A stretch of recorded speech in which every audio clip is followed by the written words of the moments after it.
Now, you'll have noticed that it's measurably quieter now because most people in the audience have taken their seats ready for tonight's performance. Although our next guest has to wait until tomorrow night for his first night because there's yet another world premiere, this time at the Bridgewater Hall. It's the largest orchestral commission of original work in the UK this year. It's based on Salman Rushdie's novel The Ground Beneath Her Feet. It incorporates the work of Victoria Borisova-Olas, a Russian composer, played by our own Halley Orchestra, conducted by Mark Elder.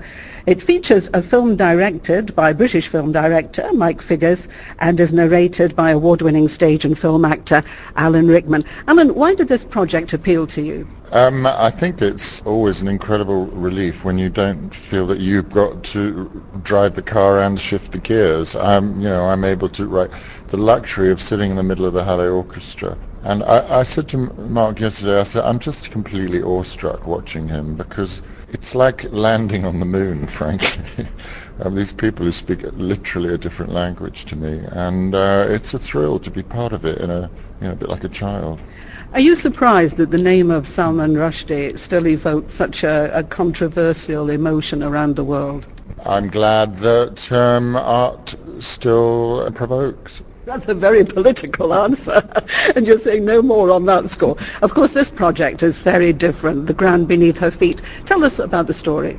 Well, it's this huge epic novel that Edward Kemp has brilliantly condensed into, about an hour and a half in terms of the whole evening. It's the story of the making of a pop supergroup from India who then went to travel across the world and conquer the world before coming back home again. And in it, you are actually, although you're narrating, you're actually one of the characters, because it's a love story as well, isn't it? Yeah, there's a kind of love triangle. I mean, the character that I'm playing, Rai, the narrator, who's a photographer, he was the youngest of the three, desperately in love with Veena, the charismatic lead singer of the band, but she never in love with him. Oh, it's a love triangle, but with unrequited love. Unrequited, but she's quite controlling. Oh dear. Now, we've got film footage behind you, directed by Mike Figgers. Do you have to time your narration for the film or for the orchestra? Which way round is it? No, I think he's going to have to time his film to us. Mainly because I've got my back to it. Ah, because we've seen you tinkling the piano keys in Truly, Madly, Deeply. Does it help that you're musical yourself, that your narration is timed to the orchestra? Well, I pretend to be musical. It's part of one's acting kit. You're required to look musical, so you look musical. What for you is coming out clearer as you're reading the narrative? Is it a love story, or is it simply the fact that this is a story set in a foreign country about rock music? I think it's much more than that. I think its epic nature has been, as I say, incredibly well condensed by Edward Kemp and Victoria's extraordinary score and these two amazing singers, Laurie and James. It somehow isn't something that you can pin down. I mean, the audience really has to come sit there and hand themselves over to it or really kind of dive into it with us. Because multimedia events like this now seem to be all the vogue in the theatre. Do you think that audiences will go away being stunned by effects, or will the music still be the strongest element? I think music and narrative. I think, any great piece of art takes you somewhere you didn't know you wanted to go. And then you have to figure out what effect that's had on you while you're sitting there, and then afterwards, hopefully, the effect lingers. So is it easier for you, now you've got a script in front of you, you don't have to learn your lines? Well, no, but I have to make damn sure I don't come in at the wrong time. I could screw this up big time. Do you still get nervous before an event like this? Always, yeah. I mean, it's probably a good thing. This can't be the first time you've played in Manchester, though. Started my career here at the Library Theatre. Many moons ago. Who was that under? Who was the artistic director then? That was David Skase and Claire Venables. God rest them both, actually. There are many actors in this country who owe a great debt to the Library Theatre, and obviously we're very proud of it here in Manchester. Of course, the next time we see you is going to be on the large screen as Snape in Harry Potter and the Order of the Phoenix. Is that great fun to do? Oh, yeah. I mean, it's... Well, in a way, it's like going back to school. I suppose that's what everybody loves about it. You remember those days and we get to revisit them. So will you be sorry when the project's over? Well, let's wait and see what the over means first. Still a long way to go, and many fans are looking forward to the new film. Of course, we know you mainly as a stage actor in this country, but Hollywood seems to have adopted you as a kind of archetypal villain. We've seen that in Die Hard, and of course as the dastardly, wicked Sheriff of Nottingham.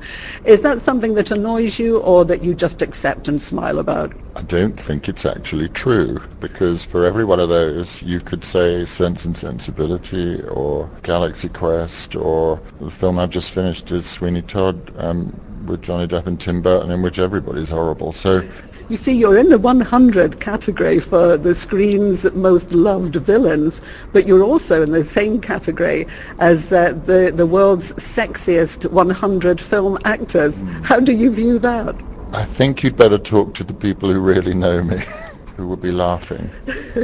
So what's next for you after you leave Manchester? Well, I start a new film in California called Napa, which is, strangely enough, about the wine industry, a true story of an English guy who opened a wine store in Paris and tried to get publicity for himself by having a blind wine tasting. This happened in 1970 something or other. Blind wine tasting with French and Californian wines, and the Californian wines, to everybody's horror, in France won. So there's going to be a liquid filming that? Liquid takes its rightful place in most filming, yes. Now, you've also gone down the road of directing, both on stage and on screen, and we've seen you with Winter Guests, with Phylla Delore and her daughter Emma Thompson. Is that a direction you'd like to move further into? It's just a question of how you organise your time, and theatre always requires you to commit yourself quite a long time in advance, and film wants you to be available yesterday or tomorrow morning, and it's a bit difficult. But no, I directed again last year, a long and difficult but incredibly rewarding thing to be involved with called My Name is Rachel Corrie, which eventually got itself to America, and that was a very, very important thing to me. So I don't know, yes and no and maybe, and we'll see. So it's a mix of directing and acting in the future?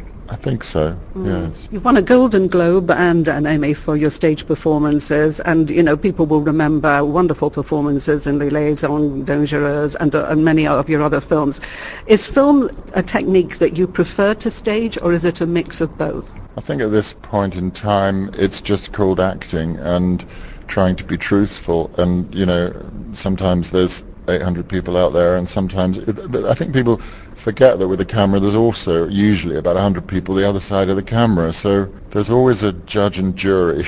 It's not that one is easier than the other, and in practical terms I think they feed each other. And finally, returning to The Ground Beneath Her Feet, why should people come and see it tomorrow night? First of all, it's certainly in my diary, it's the only time it's going to be performed. I hope that's not true. I hope that it'll be done at other times. I think it's about audiences having as much courage as performers at times. You know, don't just come to a theatre space or a music space for a panacea. Come and have something that's going to shake you up a bit.